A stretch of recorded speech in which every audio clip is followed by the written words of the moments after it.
Hello नमस्कार दोस्तों। मैं कौशलेन सिंह समस्त सम्मानित शिक्षक शिक्षिकाओं का आपके अपने यूट्यूब चैनल पर हार्दिक स्वागत व अभिनंदन करता हूं। आज हम ऑनलाइन निष्ठा ट्रेनिंग कोर्स या मॉड्यूल 4 शिक्षण अधिगम प्रक्रिया में जेंडर आयामों का समाकलन के अंतर्गत पूछी गई प्रश्नोत्तरी के प्रश्नों के उत्तर जानेंगे। इस प्रश्नोत्तरी में 10 प्रश्न पूछे गए हैं। यह मॉड्यूल आपको दीक्षा पोर्टल के माध्यम से कंप्लीट करना है। प्रश्नों का क्रम व प्रश्नों के विकल्प ऊपर नीचे हो सकते हैं, परंतु प्रश्न समान ही होंगे। प्रश्नोत्तरी का जो पहला प्रश्न दिया हुआ आपके सामने स्क्रीन पर कि पुरुषत्व और स्त्रीत्व को संदर्भित करता है, तो यहाँ पर देखिए आपके सामने 4 ऑप्शन दिए हुए हैं। जो पहला ऑप्शन है उसको आप सेलेक्ट कर लेंगे, ये बिल्कुल ही आपका राइट है। जेंडर जो है यह पुरुषत्व और स्त्रीत्व को संदर्भित करता है, तो ये आपका ऑप्शन सही है, इसको सेलेक्ट कर लेंगे। अगला जो आपके सामने स्क्रीन पर जो प्रश्न है वह है, क्या यह कथन सही है कि राजनीति में सत्ता और अधिकार के पदों को संभालने में पुरुषों की तुलना में महिलाएं कम सक्षम हैं? तो यहाँ पर 4 ऑप्शन हैं, तो यहाँ पर जो तीसरा ऑप्शन है वह बिल्कुल आपका सही है। नहीं, वे सत्ता और अधिकार के पदों को संभालने में पुरुषों की तरह ही सक्षम हैं। यह वाला ऑप्शन बिल्कुल सही है, आप इसको सेलेक्ट कर लेंगे और टिक कर देंगे। अगला प्रश्न आपके सामने जो स्क्रीन पर है वह है कि निम्नलिखित में कौन सा कथन जेंडर मिथक नहीं है, पहचानें। तो यहाँ पर देखिए आपके सामने 4 ऑप्शन दिए हुए हैं, लेकिन जो इसमें जो सेकंड ऑप्शन है वह बिल्कुल ही आपका सही है कि लड़कों और लड़कियों के बीच जैविक अंतर उनकी संज्ञानात्मक क्षमताओं से संबंधित नहीं है। यह ऑप्शन आपका सही है, इसको आप सेलेक्ट कर लेंगे और आगे प्रश्न के लिए बढ़ जाएंगे।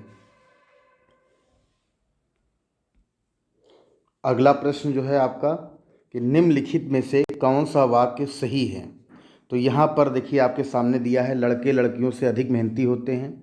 दूसरा है, लड़कियों को स्कूल नहीं भेजा जाना चाहिए, वह शादी के लिए बनी हैं। जो थर्ड ऑप्शन है, लड़के और लड़कियों के साथ बराबरी का व्यवहार किया जाना चाहिए। तो यह ऑप्शन बिल्कुल ही सही है, क्योंकि इसको देखने से ही आप अपने स्वविवेक से भी अपना आंसर सही कर सकते हैं। तो यहाँ दिया हुआ है कि लड़के और लड़कियों के साथ बराबरी का व्यवहार किया जाना चाहिए, बिल्कुल ही सही, इसको सेलेक्ट कर लेंगे और आगे बढ़ेंगे। अगला जो प्रश्न है आपका कि निम्नलिखित में से कौन सा कथन लड़कों या पुरुषों के बारे में एक जेंडर स्टीरियोटाइप नहीं है? तो यहाँ पर देखिए 4 ऑप्शन दिए हुए हैं। पहला जो ऑप्शन दिया हुआ है, लड़के या पुरुष बेहतर चालक होते हैं। दूसरा है, लड़कों या पुरुषों को रोना नहीं चाहिए। थर्ड है, लड़का या पुरुष परिवार के पालन करता है। जो लास्ट ऑप्शन दिया हुआ है कि लड़के या पुरुष बच्चे पैदा करने के साथ साथ खाना भी बना सकते हैं। तो ये है आपका, इसमें इसको सेलेक्ट कर लेंगे, ये सही है और आगे हम बढ़ेंगे।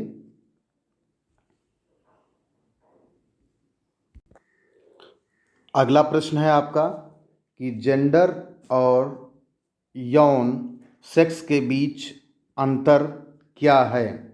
तो यहाँ पर जो पहला ऑप्शन दिया है वही बिल्कुल सही है कि यौन या सेक्स एक जैविक अंतर है, जबकि जेंडर पुरुषों और महिलाओं के बीच एक सामाजिक रूप में निर्धारित अंतर है। यह आप सेलेक्ट कर लेंगे और आगे बढ़ जाएंगे, ये बिल्कुल ही सही ऑप्शन है आपका। अगला जो प्रश्न है आपका कि जेंडर के बारे में निम्नलिखित में से क्या सही नहीं है? तो इस प्रश्न को ज़रा ध्यान से देखने की ज़रूरत है। यहाँ लिखा क्या सही नहीं है, तो यहाँ जो सेकंड ऑप्शन है वह आपका बिल्कुल सही है कि जेंडर पुरुषों, महिलाओं और ट्रांसजेंडर के बीच जैविक अंतर को दर्शाता है। तो इसको आप सेलेक्ट कर लेंगे। अगला जो प्रश्न है आपका कि निम्नलिखित में से कौन सा कार्य लिंग भेद को नहीं दर्शाता है? तो यहाँ पर देखिए आपके सामने 4 ऑप्शन दिए हुए हैं। अगर चारों को आप ध्यान से देखेंगे तो जो पहला ऑप्शन जो है वह बिल्कुल सही है, और यह जो है ये नहीं दर्शाता है कि लिंग भेद जो है हो रहा है। तो शेफाली पर्वतारोही बनने के लिए प्रशिक्षण ले रही है। तो इसमें शेफाली पर्वतारोही का प्रशिक्षण ले रही है, तो यह लिंग भेद को नहीं दर्शाता है। कोई भी पर्वतारोही बन सकता है, चाहे महिला हो या पुरुष हो। अगला प्रश्न, निम्नलिखित में से कौन सा कथन लड़कियों या महिलाओं के बारे में एक जेंडर स्टीरियोटाइप नहीं है? तो यहाँ पर देखिए आपके सामने 4 ऑप्शन दिए हुए हैं, लेकिन जो पहला ऑप्शन है उसको आप सेलेक्ट करेंगे, जिसमें दिया हुआ है कि लड़कियों या महिलाओं के पास नेतृत्व कौशल है और वह किसी भी पेशे में उत्कृष्टता प्राप्त कर सकती हैं। ये बिल्कुल ही आपका सही ऑप्शन है। प्रश्नोत्तरी का जो अंतिम प्रश्न है, जो आपके सामने स्क्रीन पर दिया हुआ है कि निम्नलिखित में से कौन सा गुण लड़कों और लड़कियों दोनों के लिए सही है? तो यहाँ पर जो 4 ऑप्शन दिए हुए हैं, तो इसमें जो पहला ऑप्शन जो दिया हुआ है वह बिल्कुल ही सही है। सभी इसको आप सिलेक्ट कर लेंगे। इस प्रकार आपका जो प्रश्नोत्तरी होगी मॉड्यूल 4 पर, वह कंप्लीट हो जाएगी। मेरे चैनल पर पहली बार आए हैं तो सब्सक्राइब ज़रूर कर लें, व अगर आपको मेरा वीडियो पसंद आया हो तो लाइक शेयर ज़रूर करें, व बेल आइकॉन को ही प्रेस कर लें, जिससे आपको मेरे नए वीडियो का नोटिफिकेशन सबसे पहले मिल सके।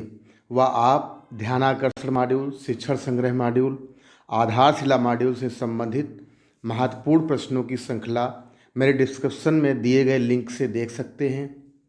इसके अलावा आप निष्ठा ऑनलाइन कोर्स या मॉड्यूल 1, 2, 3 की प्रश्नोत्तरी के लिंक भी डिस्क्रिप्शन से देख सकते हैं। धन्यवाद। नमस्कार दोस्तों।